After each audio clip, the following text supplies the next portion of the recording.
Welcome to the BuildWriting Podcast, a home for creative writing and the writers who dare to explore it. Here we reflect on words, ideas, and the craft of shaping stories and poems that move us. I'm your host, Yemichi Nwakonan, and each episode is a step into the craft and the courage of writing, discovering how stories shape us and how we can shape the world through them. Today on the Build Writing Podcast, I'm joined by Sidin Watson, a powerhouse attorney, social justice advocate, and founder of Women on Purpose. And an award-winning author, Cindy has written across genres from Out of Darkness, the Jeff Healey story, to Unloved and Endangered Animals for Young Readers, to our Wall Street Journal bestseller, The Art of Feminine Negotiation.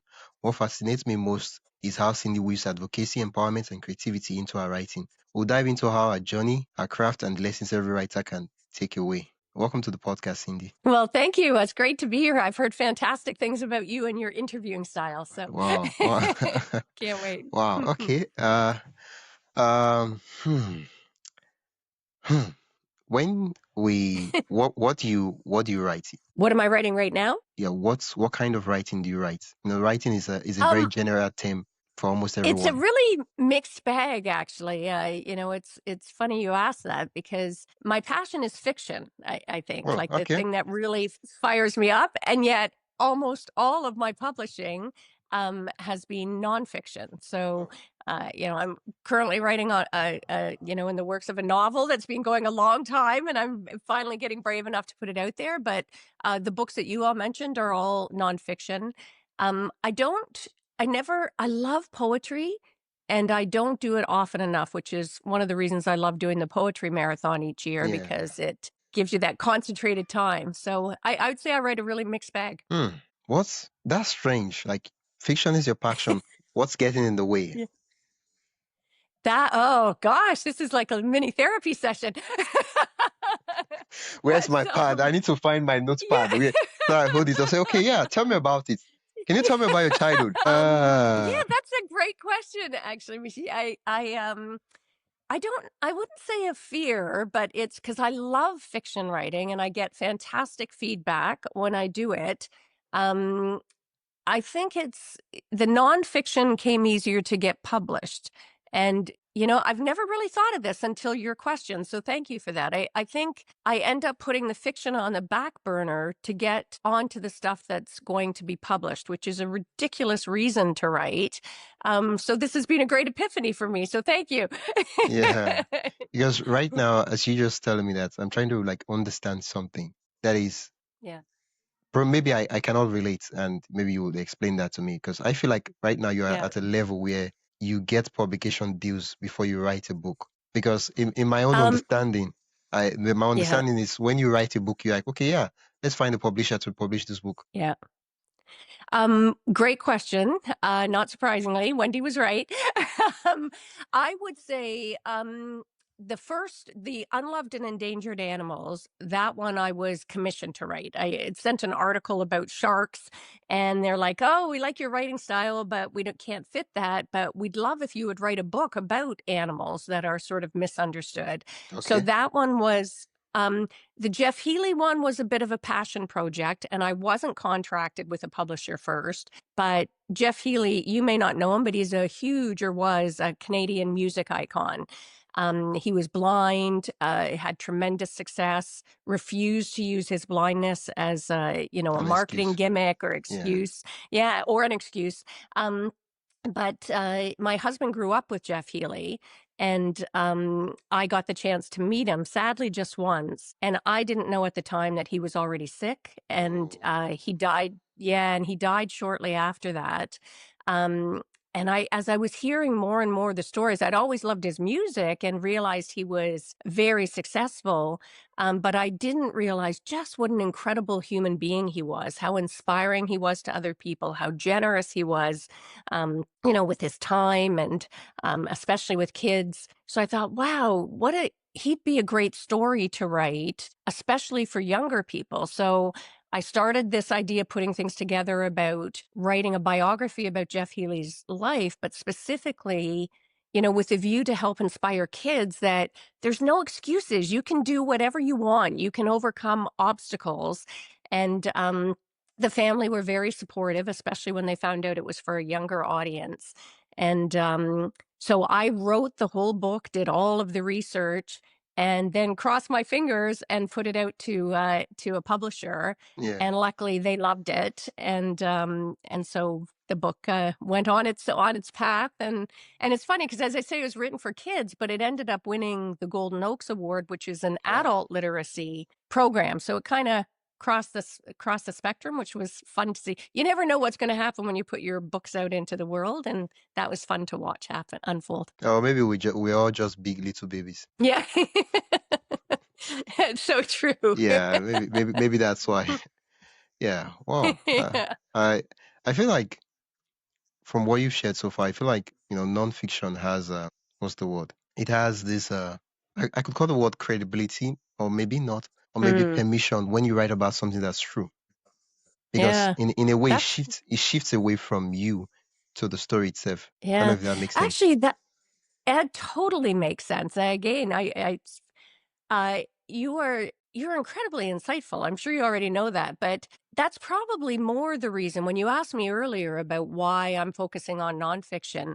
There's less vulnerability, I think. When you write nonfiction, you put it out there, the facts are there for people to check, you're sharing information. Yeah. Whereas fiction, it shows something about us. Like I'm a pretty positive person, but I'm surprised my fiction always goes Uh, dark. My poetry uh, almost always goes dark, so it tells something about us. Maybe that's wow. the hesitation. Yeah. Wow. Wow. Yeah, because I've always usually when they say for when you write nonfiction, like, oh, the story does what it didn't really it wasn't really a good story. I mean, let's say for example the Jeffrey Healy story. Let's say Yeah, when you wrote the book didn't really do well that much. You're like, oh. I mean, I guess the yeah, story wasn't it didn't really resonate with the people.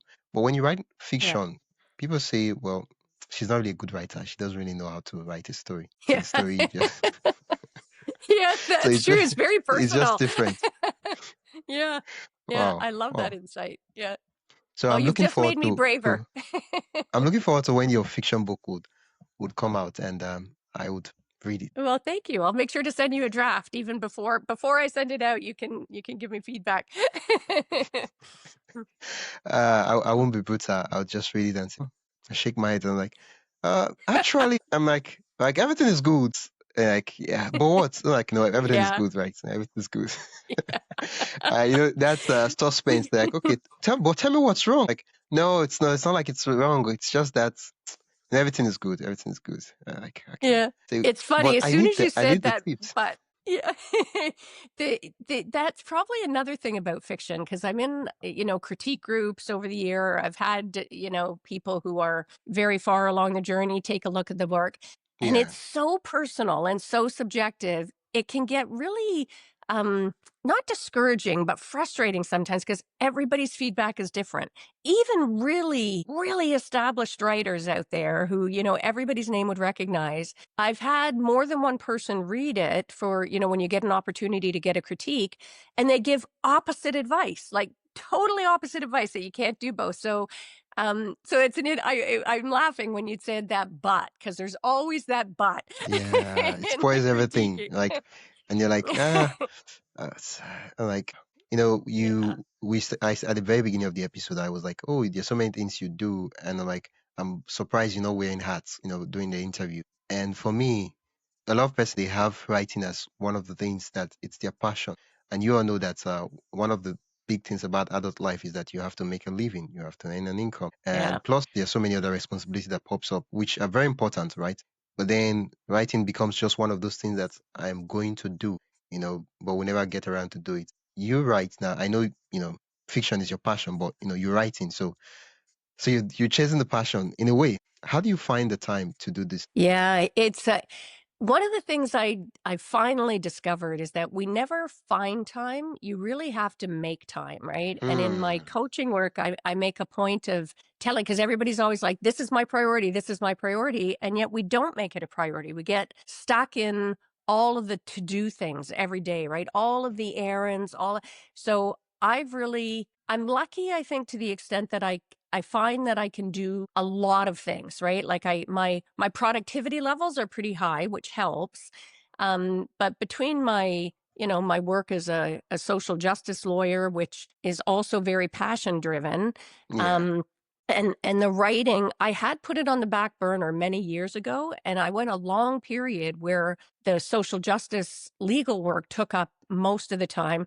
And then we had 3 kids in 3 years. I started late and made up for lost time, so it was just a constant whirlwind, a frenzy. But I have really, over the last decade, gotten very intentional about making the time for my writing in addition to the other things. And it's amazing when you do that, the other things all get done, right? Including the stuff that you love. So Ah, I think one of the old episodes, and probably I should start following my advice.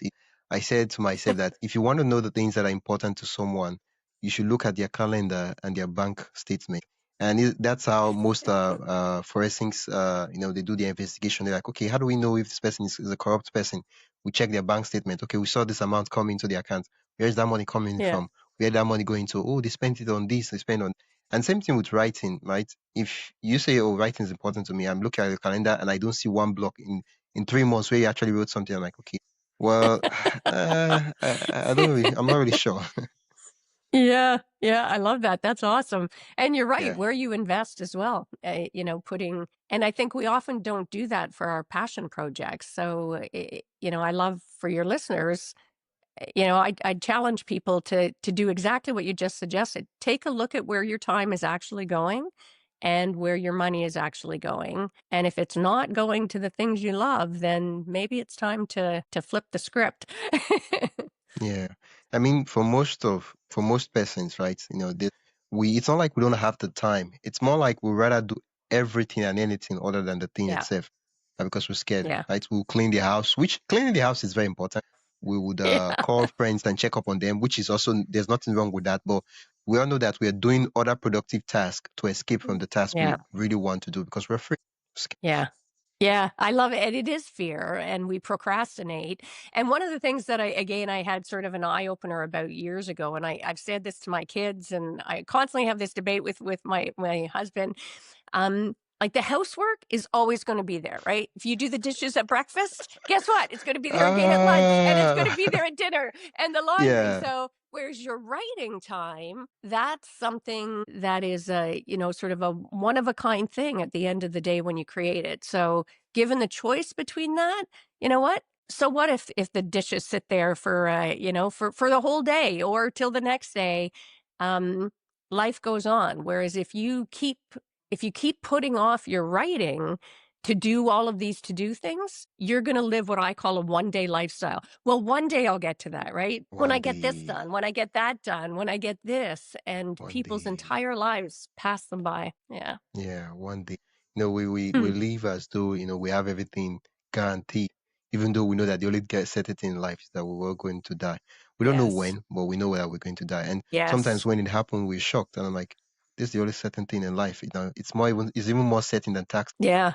Yeah. Yeah. Well, Uh, it's funny you say that, Michelle, because when sort of half joked about how we started late and then had 3 kids in 3 years. But our firstborn, my daughter, got diagnosed at 2 months with a really serious heart defect and needed open heart surgery.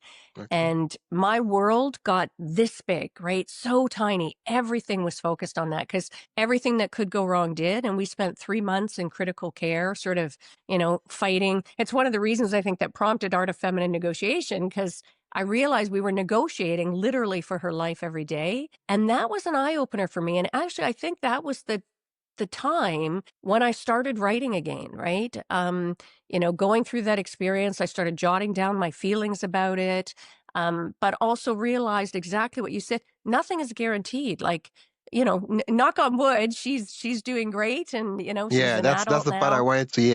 I'm glad she's She's doing she's okay doing because great against all I was odds. like, my Thank heart you, sank but for a moment. I was like, oh, I hope everything is okay. Wow. yeah, I'm really, yeah. really Thank glad you. It that was everything worked out.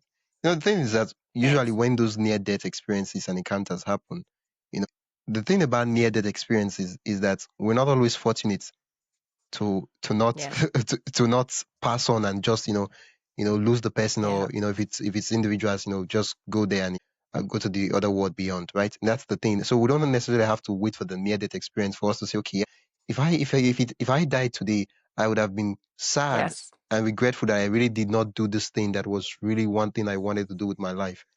And Yeah. we don't have to go through those moments to actually say, this thing is important. I should do. Yeah. I love that. And actually, as you were saying that, it struck me we we could flip the script on how we look at death and not fear it, but see it as our greatest motivator, because I think that's a great way to start every day. If today was my last day, what would I want to make sure that I've accomplished and brought to this world, right? And live into it. Even not just accomplishing things, but appreciating how gorgeous this world is, right? Yeah. I'm sitting here now looking out at the window, I see birds and trees, and and we take for granted how miraculous nature is even. So I love that advice. Yeah. A couple of the things I love for us to address. At the beginning, we talked about publish, which getting your work published, it's a nice feeling. Yeah. I've Yeah. never published a book, but I'm imagining what I would feel like, right? Now, I probably should do a Yeah. series where I interview published authors and ask them, okay, when you published your first, what did it feel like? I should ask you that question. Yeah. Yeah. You're a published author. What was the Well, feeling like, right? When you like the first work you published? Like, yeah. Yeah. Well, and I can't wait to read your first published work, and I hope you oh, get wow. it get it out there. I think it's a great time. It is exciting, right? I got to tell and at different stages, like getting that first query to see more of your work, it's like, woohoo! But particularly when the actual process of going through it can be frustrating. Like it's thrilling to get the request for more work. It is thrilling, and a little scary when you get the acceptance. Then there's the frustrating part because it takes longer than you'd expect to actually get your work out into the world.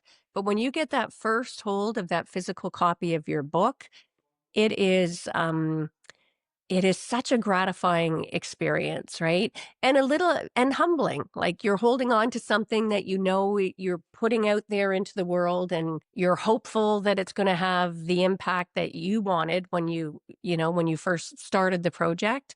Um, and then you get to the grunt part again, which is sort of the marketing piece of it. So, and Yeah. on that, I'd say for people, try and embrace that, like embrace every part of the journey. Because in hindsight, I found the marketing part like such a grind.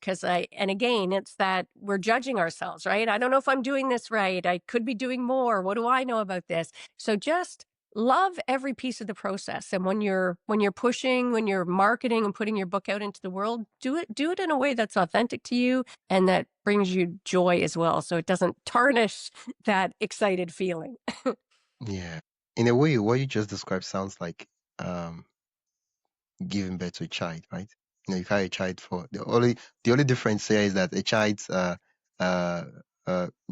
is it gesticulation period or pregnancy period is 9 months. That's kind of like it's kind of like fixed. It's like a law, right? Compared to writing a book could take 5 years, 10 years. So there's really no law about that. Yeah. And the Yeah. thing is that at any point in the pregnancy, there is no guarantee that the child would survive that 9 months. There are Yeah. miscarriages or many things that could go wrong, Yeah. right? But we hope that the child survives the 9 months and gets born. And when the child eventually gets born, like, oh wow, I'm a mom now. It's a nice feeling, but then there's so many responsibilities. I never really thought that this was part of the. That is a great analogy. Oh my gosh. I mean, I've heard people talk about putting their baby out into the world, but you took Yeah, it to another level. That was I love that, because there is that uncertainty about what's going to happen to your baby when you put it out there and all the things that could go wrong. So just loving it yeah. unconditionally, like you would a child. I love that. Yeah, I think the closest I've ever gotten to holding a published book is when a very close friend of mine, she wrote a fiction, a true crime fiction, and I helped her with the publishing the book on Amazon, right? And I Oh, I bought cool. a copy of the book from Amazon, and the Amazon shipped it to Nigeria. And as you'd expect, it was Amazon that published it, KDP, so it was like high quality in terms of the publish. And so Yeah. holding the book itself, I did the hardcover and the paperback. Yeah. I was like, wow, this is the book of my friend. And there's this feeling that, when you hold the child, you're like, wow, this is my child. Wow, this is my Yeah. baby. Like there's that feeling. Like whether the book goes on to sell copies or not, like it's that doesn't really matter. But at that point in time, it's like, wow, I'm a Yeah. genius. I'm a mother. I'm a creative. I'm a writer. You were like an uh, adoptive father. yeah, yeah. I was like a godfather. Yeah, that's the word. I was like, yeah, Yeah. I'm now a godfather. Like, I was like, it felt good, Yeah. and I was like, wow. Right? And Yeah. for in a regards, there's an area I'd love to us to touch. Writers like Emily Dickinson, Franz Kafka. And we did talk about fiction and we talk about poetry, and I saw a pattern in their own life in that um, they wrote, for most of them, they wrote their works. Some of them didn't even think that the writing would amount to anything, and for most of their works, they ended up being published posthumously, and Yes. they went on to do really, really well. But for me, it's the fact that they wrote the works in the first place. Even though they second guessed themselves, even though they didn't even know if the work would turn out well, they wrote regardless, right? But I feel like right now Yeah. there is uh what's the word? An unhealthy desire for validation via publishing. Yes. Yes. Yes, I love that. And as you were saying that, I thought too, the one book I read, it was so quirky, Confederacy of Dunces. And again, he never got that word, and it was a massive volume and really unusual. Like he was writing it's like he created a new genre of writing, and he never got to see it published. But it's writing for the love of the writing. And I was probably a little guilty early, to be honest, about that validation piece. And I think part of that comes from that law career where everything is that results driven. And now that you say that, that may have also been a reason why the fiction kept taking the back burner, because Yeah. subconsciously there was a part of me seeking the validation. Whereas now I'm writing the things that fire me up, that are creative and that are risky and that I'm going to put out there, and people may not like it. And that's okay, because I love the craft of finding that perfect word and that perfect sentence or that quirky, different way of expressing something universal. That fires me up. So I'm chasing Yeah. that now.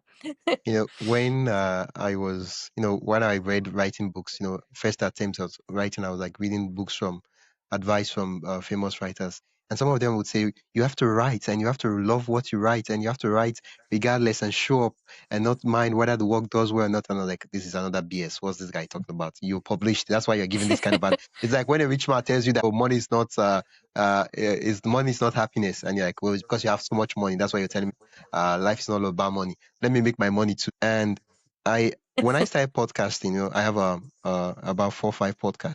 I would reach out to guests, I would interview them, and we would have these great conversations. I would interview people from all walks of life, from different countries, US, Canada, Australia. Right then and right there, I would have a great conversations. I would allow my curiosity to lead, and that itself was the reward. And then, of course, after the Yeah. end of the episode, I'll go ahead and edit it and publish it. And if it gets millions of views, and that's great, but Yeah. that is not a reward. And so Yeah. it took me a eureka moment. I was like, oh, so this is what the writers are talking about. Wow. I never really understood. This is what it means to derive your reward from the craft itself, from showing up, from the practice. And I was like, Yeah. wow, so this makes sense. Yeah. And I love that you said about the million views, because I think we have become a world where we're constantly chasing Yeah. that external validation. And it's so meaningless. Like those million views, half of them don't even know what the actual content is, right? Everybody's following the pack. So it's a recipe for unhappiness in life to always be chasing external validation as opposed to being true to yourself and following the things that you love, right? Be brave enough to be different and love it, embrace it. So, Yeah. and it's Oh, therapeutic, right? I don't know yes, about it you is. when you write, but my gosh, and especially like with poetry, I'd said I don't go there as often as I probably should, but when I do, I find it unpacks so many things that I didn't even know I was feeling necessarily, and it's a Yeah. beautiful lens to do a check-in for yourself about where you're at. Yeah. Sometimes I feel like I'm a prophet. I write some lines and I'm Yes. like, wait, hold up. What's going on here? What's happening? Am I the one that just wrote that? Like, I can't believe that came out of me. And I'm like, wow, I'm a genius. Yes. And isn't that the Uh, greatest feeling? I yeah, it love is. that. It is. Yeah. It still takes me back to, I think, is it Toni Morrison? Or it's like, if there's a story, I'm not sure if it's Toni Morrison, but it's one of those writers. It's like, if there's a Yeah. story that you want to read that's not been written right? And for me, I remember when I was really young, I would watch movies, and over here in the this like back then, there wasn't constant electricity. And so when there was light for maybe 2, 3 hours, you would watch movies. And we'll watch some of the Yeah. movies like, Jackie Chan and all those movies. And we love those movies. But I would realize that I Yeah. would go on into a moment of soliloquy where I would recreate a full movie of my own and have the actor, I'll play out the characters or all the actors just for my enjoyment. No performance, just for my enjoyment. That itself is how I see writing itself, right? When you realize Yeah. that I have complete control in a way to make what I want and to have the story end Yeah. the way I want it to be. And that itself is Ah. greatly rewarding.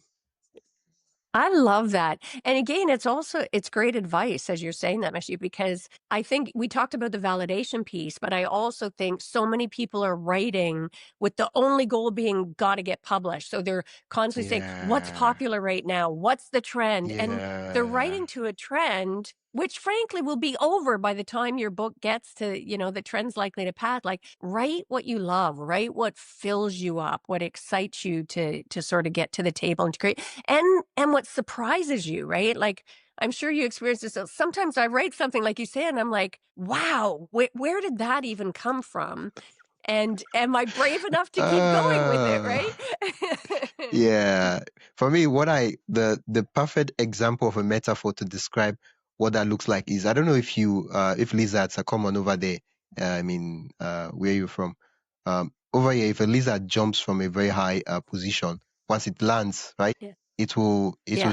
it will take a moment and it will nod its head like this. And over here, people turn that into a proverb. A lizard will say, "If nobody claps for me, I'll clap for myself." Love that. I have I never, don't know as you're how they, saying it, they I made that up. picture when they do that. Because you see them, they just jump for a very high distance, and they do it. And like, wow, and I'm like, wow. I was like, clap for me. I'm itching. I'll never be able to look at the same when I see them do that thing with their head. Yeah, It's so good. yeah. Uh, Yeah. we've been talking. One of the key things we've been talking about is, life happens. We put writing into the back burner. I have been guilty of it, and this is not the situation where I'm like, oh, you should have to write now. I mean, sometimes I wonder how come I'm talking about writing when and I'm like, I should be writing more for using that. But that's why I started talking about it. And I was like, if I talk about writing long enough, I will be at a point where I would have to write. so I will be forced to take my own advice. Right. So part of the reason why I started I started this podcast and all that. Right. I love And it. it reminds me of an advice I saw from the writer Raymond Carver. It was one of those conferences where people would call him out to say, "Oh, give us advice to young writers and people who want to write." And Yeah. a member of the audience asked, it was like, "Raymond Carver, I feel like I should quit writing. I don't really know Mm. if writing is for me. I've been doing this, but I'm not really sure. I think I just want to end it." And the whole room went silent. Everybody was like, Yeah. "What's Raymond Carver going to say?" And Yeah. after the member of the audience finished asking the question, Raymond Carver looked. I'm not sure if it's a him or her, but the member of Yeah. the audience, he looked at the person and he was like, quit writing, stop writing." And everybody was like, "Who? Why would he say that?" Like, you would expect someone of that caliber to say, "No, you have to keep going, you have to keep doing it." And he was like, "Quit writing, wait for 6 months, 1 year, and if you don't feel like you made a wrong decision, keep living your life. But if every time Wow. you see a write up, you see a writing, it's as though you are being reminded that, oh, you ought to be writing. It's as though you are hearing voices that, oh, keep on, like, why did you do this? Like, you have this idea, you should keep on writing. Then you should know that you should keep on writing and come back to write. And that for me was Yeah. like a perfect example. I've tried many times where I'm like, oh, I don't think writing's for me. Let me do something else. And every time I see someone write a book, I'm like, oh, I just released my book, and I'm like, oh, you should have been a writer. And I'm like, Yeah. dude, what's going on here? Yeah. Right? I And there's no way I can. That was great advice on Carver's part though, because it's Yeah. true. If you're only writing to get published, if you're only writing for the external validation and you're feeling like it's not coming fast enough and you could just as easily put it aside, then yeah, you should quit. But if there's that compulsion, that need to write, that's what's ultimately going to make the difference. And I feel like we're talking all about me. I'd love to hear about you. What's your passion for writing? What are you what's uh, the thing that lights you up? wow. Okay. What lights me? I love poetry. I love fiction. One of the most important thing I love the fact that, okay, let's go back in the memory lane. When I was in I don't know what that would be, but over here we'll call it XS1. That would be in Okay. I don't that would be class over there Okay. in the States, right, in the West, right? Yeah. I My literature teacher, she was teaching one time. I had the passion for writing long before then, but there was a concept, there was a figure of speech. She taught the figure of speech called poetic license, and I was like, "Well, which one is poetic license? I know medical license, I know lawyer license. What's poetic license?" And she was gracious enough to explain it, and she was like, "Oh, a poetic license means as a poet, you have the license to use words as you." And I was like, "Wow, you mean?" Yeah. I was like, "Wow, that's," and that for me has always Yeah. fascinated me how writers would write stories, and I would get lost in it, and I would just Yeah. a writer did a good job if after finishing the book, I hated the writer for making the book too. Yes, yes, that's so true. I love that. And it's funny, as you And say that, I remember yeah, yeah, go no, ahead. no. And this is true for both 700 pages book. Yes, yes. That's a great observation. I love that You there? feeling where you yeah, where you And feel grief almost that the book is you hear over, me? right? Like you've lost Yeah, yeah, I love that your teacher taught that poetic license. I think that's a great yeah, thing to teach younger kids to get inspired. And I don't know about yeah, you, I was saying there's a grief almost when you finish a really good book that you feel yeah. like you've lost sort of a part of your life. And I still today I have a terrible sense of direction because my face was always buried in a book, right? Everywhere we drove around as kids, I was just constantly reading and now I'm like Uh, I never know where I'm going. uh, oh, wow, that's so true. Like now, I'm like, I need to revisit the old love. I've forgotten the first when I used to read, and reading wasn't. It's not what's happening nowadays, where people would say, "Well, I read 100 books last." For me, it wasn't a question of how many books I read. It was just I just wanted. Yeah, yeah, yeah. I love that. Now, when you write fiction, do you write short stories or Yeah, do you work on a Yeah, novel? short stories. Oh, fantastic. Microfiction. And I'm like, let me dabble. Yeah, yeah. Let me dabble. I love Yeah, it. I write fiction, microfiction. Uh, I'm making an intentional effort, to put my work out there. Still the same thing, but majorly, Yeah, I realized that I want to write something and publish it for myself, right? So yeah, that there's this yeah. feeling that, you confirm to yourself that, oh, Yes. Yeah. And even just reading out loud, like one of the things we do with like we started up a group called Muskoka Authors Association up here because writing can be very solitary. So we this is a way for writing but even, for your listeners, don't be so focused just on the publication, right? Like put your work out there, go to public readings, go to open mic nights, organize a reading in an area where you live and get other people that write and just get over that hurdle of having it be a solitary thing and share your words because ultimately that's the passion, the power of writing as well, right? It's great for us while we're writing, but it multiplies when you share it. So I yeah. can't wait to Oh. see your stuff out there. Oh yeah, I'll let you know once the work comes out, and Yeah. yeah, Nice.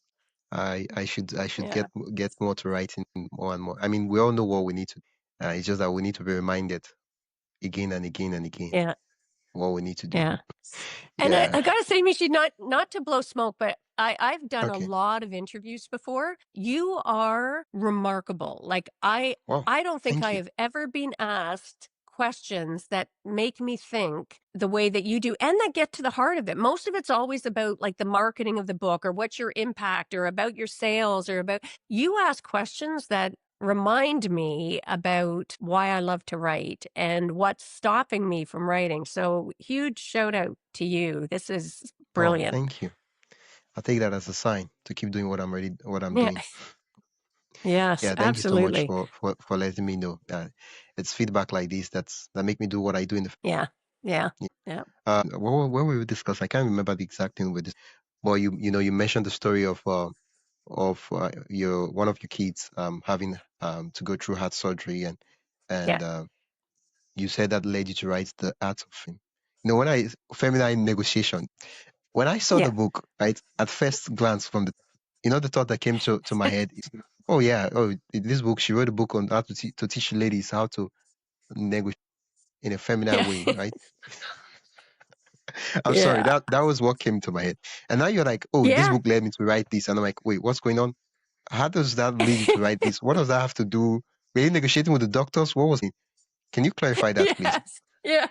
Well, I love that you asked the question because I think I knew it was a risk with the title of the book that everybody was going to assume I was talking about women negotiating in boardrooms. And that's why the subtitle is like from the board, how to get what you want from the boardroom to the bedroom. Because in law, and I think it's one of the problems in the world today. We are in such conflict. There are such polarized opinions. And we're seeing on the political scene, and I won't get political, but a lot of bullying, right? And looking at power over other people and how to win and how to get ahead. And I saw that in law. Even all of the language was about, there's opposing counsel, the other side, Yeah, everything defenders. is about winning.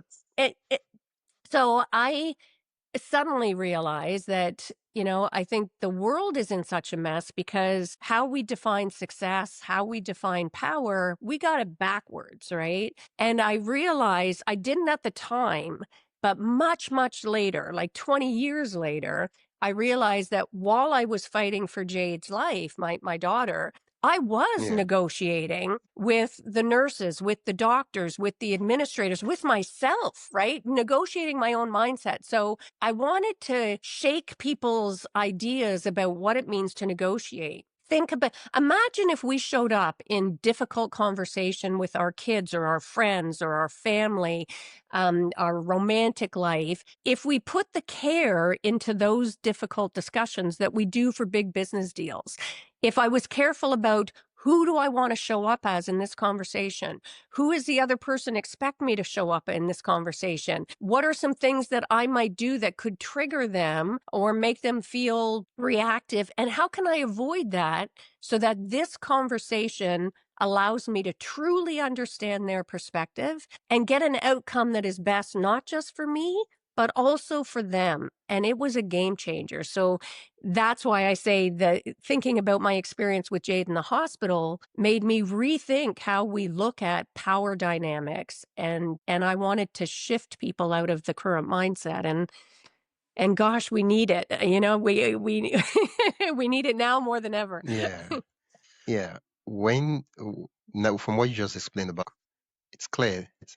Why didn't you write the book as a memoir instead of the part you took for Yeah, the that's book? interesting. Yeah. Well, because the book wasn't just about Jade. Like that's one small section that's what prompted, but the book is sort of bigger. Although I do share a lot of like the book is written as if I'm talking to you, right? It's a conversation. Like it's that, like I Yeah. literally say you I, and I do share a lot of stories, some from my law practice as well. Like, and admit when like my clients, I'm embarrassed to admit now, when I started the practice of law, you're young, 20 something. I thought, oh my God, nobody's going to take me serious. I've got to get tougher, which is what we all believe. So my clients called me the barracuda, which Ooh. they meant as yeah, and they meant it as a compliment. And I'm embarrassed now. I wore it like a badge of Wait, honor, wait, and wait, now wait. I'm Uh, mortified. what does the word mean? Just for those that are wondering, because Yes. I'm not sure I understand what that. Okay. No, great question. Thanks. Barracuda is, the fish with the really sharp teeth. And they eat up everything that's in their sight, right? They've got a reputation for being vicious fish. Yeah. If you get in the water with a barracuda, they eat people down to the bones, right? There's Yeah.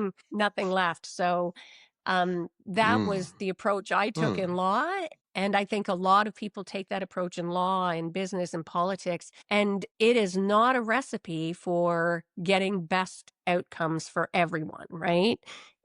You might think you've won in the short term, but you damage relationships.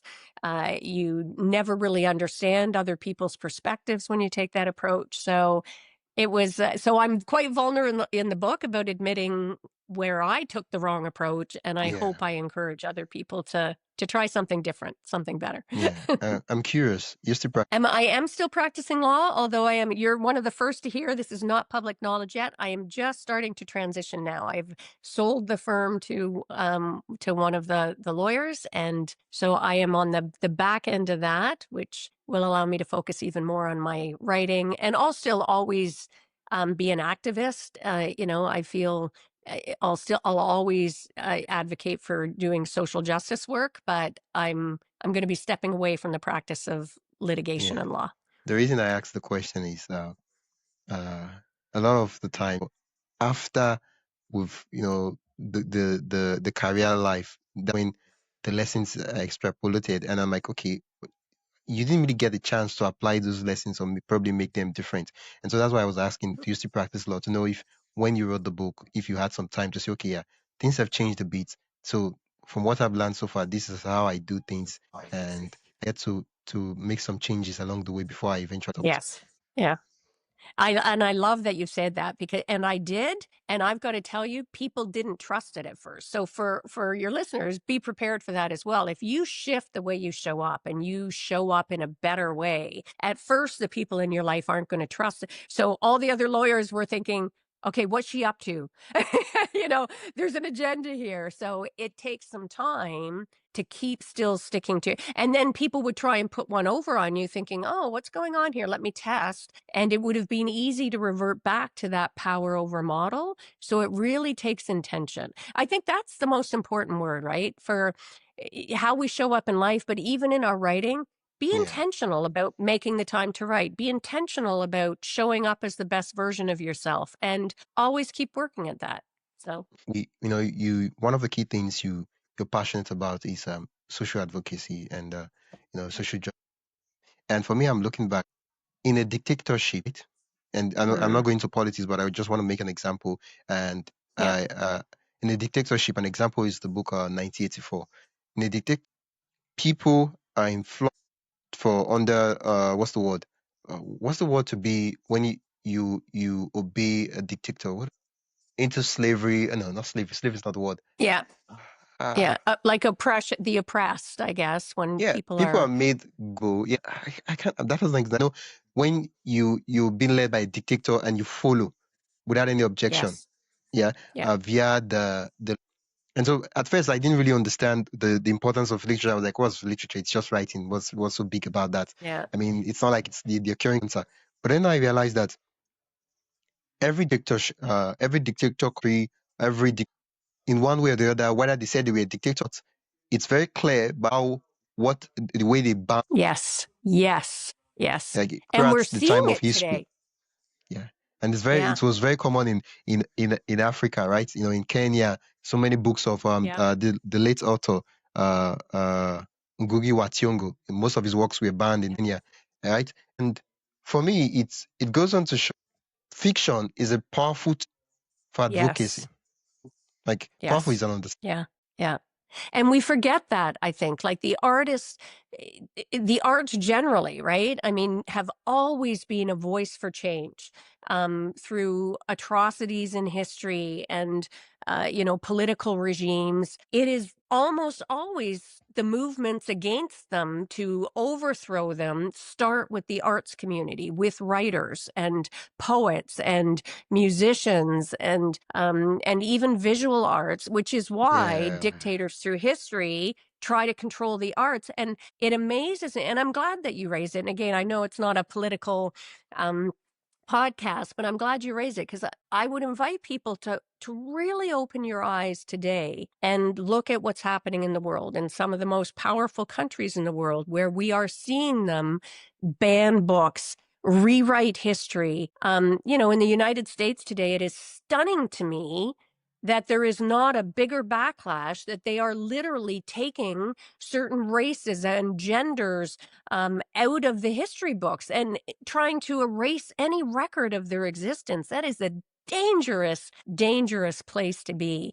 yeah, So yeah. When you just mentioned that, sometimes I look back and I look at the life of Eric, that's John, and I'm like, that guy yeah, was a genius that was underappreciated in his time. Because every time I yes, open yeah, his work, Animal Farm 1984, it's as though he saw a blueprint of what it is.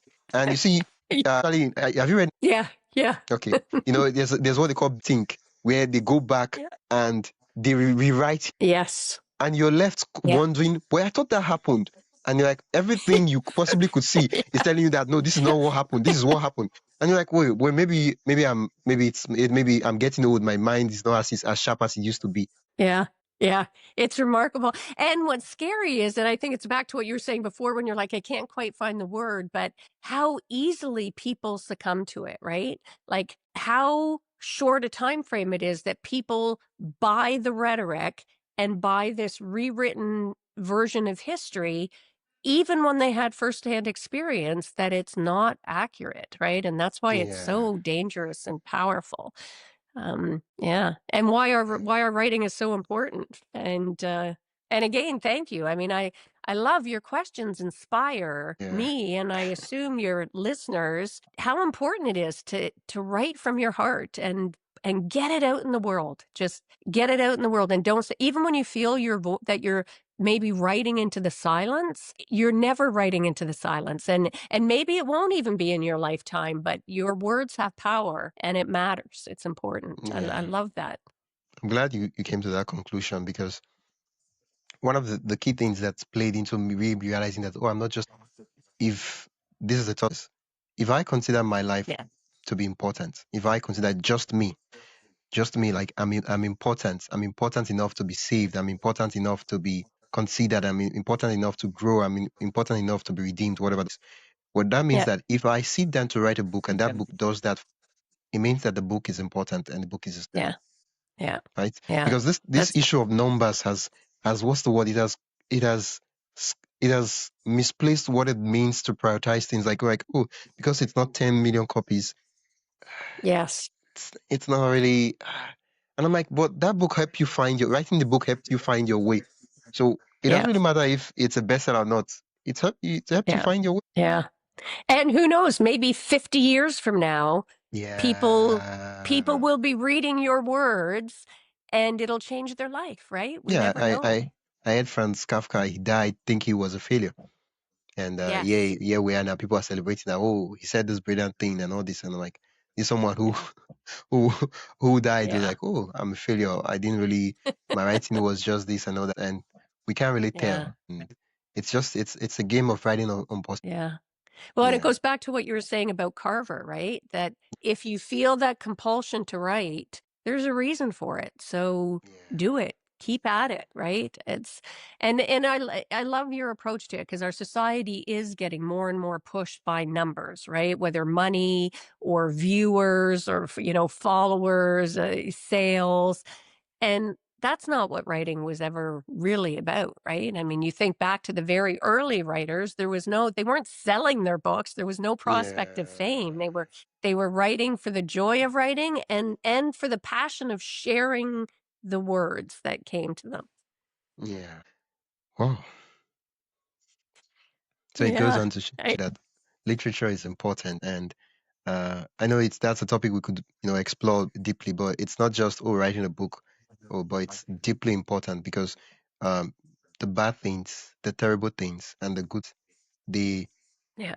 they start from an idea, and Yes. fiction can do that. And I will be bold enough to say that every story is a human story, whether it's the story of the Yes. tortoise and the fox, whatever. It's a human Yeah. story, and Yeah.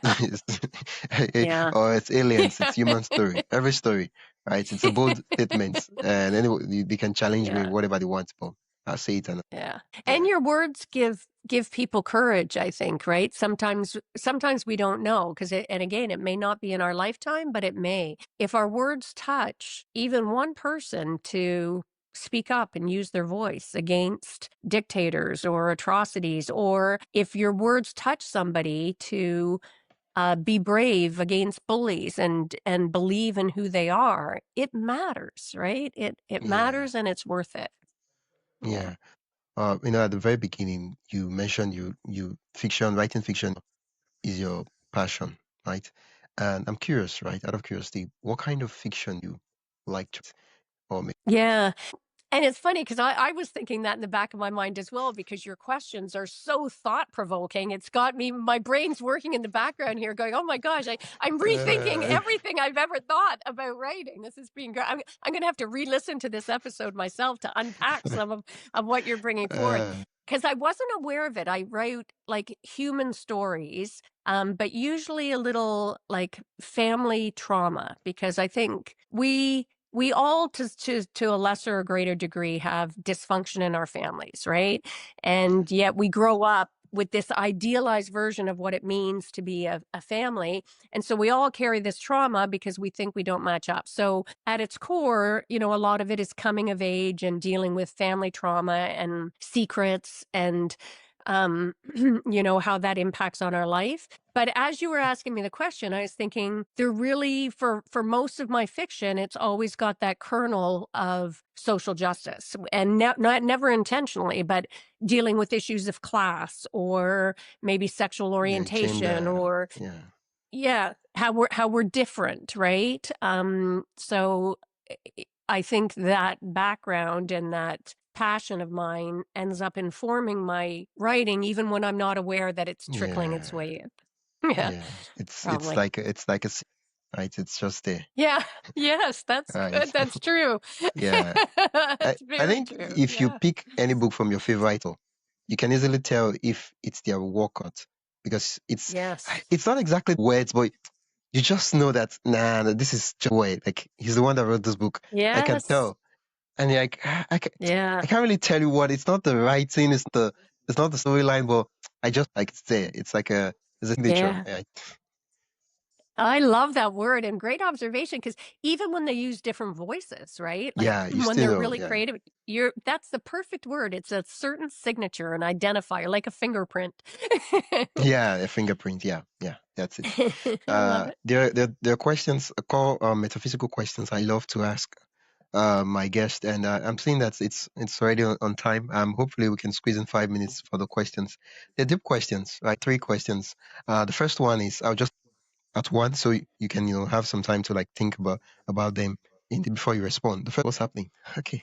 The first Yeah. question is, Yeah, I can hear it. uh, what does it mean uh, to be a writer? That's one. The second question, what does success mean as a, Mm, and the third question is, what is poetry? Because that's a tricky one. wow. Because like, oh, what exactly is poetry for you? Okay, so those are three. Should I repeat? No, I think I've got them. So you want me Okay. to answer those now, or you want me to think about it, you're saying? Do you have the answers? It depends on how fast. Okay. uh, All right. So I would say, what is poetry? I'll do them in reverse order. Okay. Um yeah, I think uh poetry almost defies definition. For me, poetry is an exploration of our innermost selves, and how we view the world as it is, how what our aspirations are for how the world could be. And it's a form of sorting through this mess of a world, to be able to make sense of our own feelings and our place in this world and how we can show up. That was not very articulate, but hopefully you got the Why does the it seem idea. like you define Yeah. look, everything you just said is like it's like making sense of the mess of the world.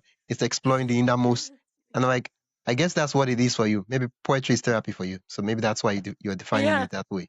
Okay, the next And question. also you. I think you inspire that. Like I said at the beginning, I feel like these are sort of therapeutic kind of questions that you're asking.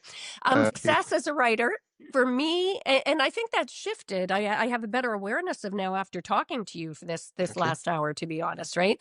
I think for me, success as a writer is the act of doing it, getting the thoughts out of my head and onto paper and out into the world. um I think that's the first piece of success, is just the doing it. The second level of success would be having people experience, whether they love it or hate it, just having people experience and having it invoke some reaction, some kind of response, make them think or feel. To me, that would be the ultimate success in writing. Oh, what does it mean to be a writer?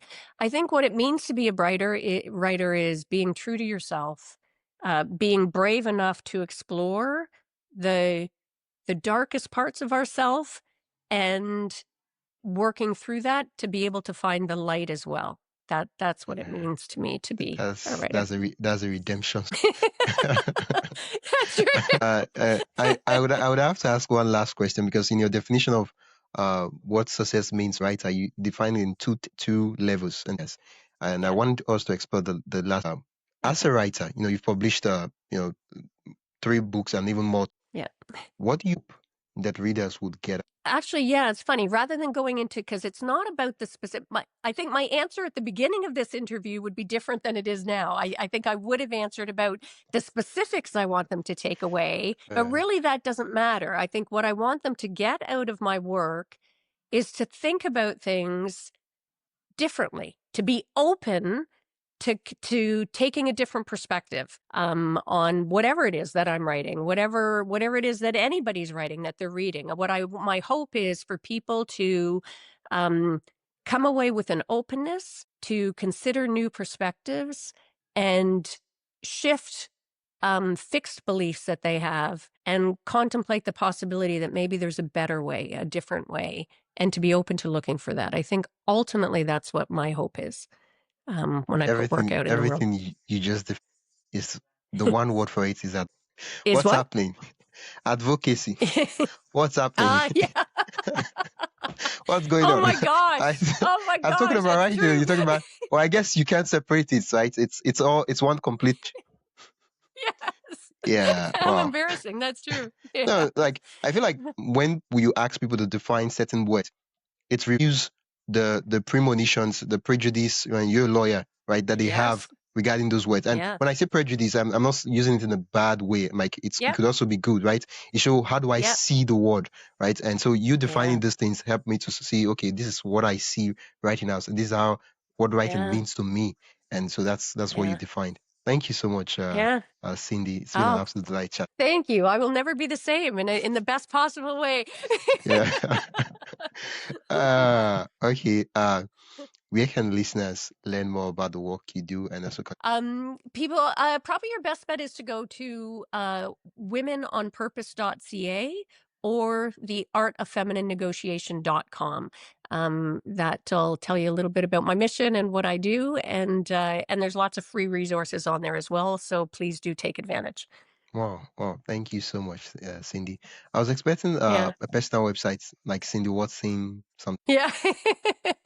No, I mean, you can Google. I actually don't have, I'm not even sure if I have the domain name for cindywatson.com, to be honest. So, I'll work on that. Okay. I was about asking you a question. I forgot. Do you have a? I do. I started a podcast a couple of years ago called The Art of Feminine Negotiation, but it's not about negotiating. I mean, I cover everything from advocating for health to interesting guests. I'd love to have you on, to be honest, and talk about the negotiation of how writing changes us. I would love that. Wow, so that would be fantastic. I guess I'll be, you're the host this time, so I'll be waiting to organize the logistics and tell me, wisdom, it's time. Let's do it. I love that. I will definitely reach out to you. Wow, thank you so much. The reason I asked it is that it just doesn't. I don't know. How do I say it now? I'm trying to find words to express it. There's this. I think I need to study the dictionary more. Hardly. There's this eloquence that comes with doing a lot of interviews, either as a host or as a guest, such that it is the way the words just come. It's Thank not. you. It's as though you came prepared, even though everything we just had a chat about was on. Yeah. Right? Yeah. Well, thank you for that. Yeah, I had to ask. No, you've been a gracious and a really, really. Yeah. Take it from me, from someone who's interviewed over 500. Wow. You know, we had a conversation. That's the word. We had a conversation. Yeah. It wasn't more like And you are a gifted interviewer. Like, you bring such a humanity to the interview, and it is so thoughtful and thought-provoking. This has just been probably one of the most interesting interviews I've ever had, and again, I've done a ton, so that's saying a lot. So thank you for that. I It really takes two appreciate to it. tango. Well, and I It can't, takes and two to tango. your elegance with words when you said that word, I can't wait for you to be getting your work really out into the world, because I've got to imagine it's brilliant. You have such a unique way of seeing things, and you cut right to the heart of it. It's beautiful. And it's beautiful the way you inspire people to think about things differently just through your gentle questioning is so thoughtful. It's just Wow. really quite a unique gift. Yeah, thank you so much. I'm glad I use it in the forthcoming years. Yes, well, absolutely. Put it out Thank you. there. Thank you so much, Cindy, and Okay. for All that right. encouragement, and for going Thank out of you. your way to thank you for listening to Build Writing. If you enjoyed today's episode, please subscribe wherever you get your podcast, and share it with a friend who loves poetry and creative writing. Leave us a quick review or rating. It really helps others find the show. You can also connect with me, and I'd love for you to subscribe to the newsletter. He's saying all the behind the scenes things I'm experimenting on and things I'm working on in terms of creative writing. Yeah, it'll mean a lot to me. And I shared the writing prompts, behind the scenes, peaks, and more. Yeah, a lot of things. And if you have any questions or ideas, feel free to reach out to me, and I'll be sure to respond. Love to hear from you.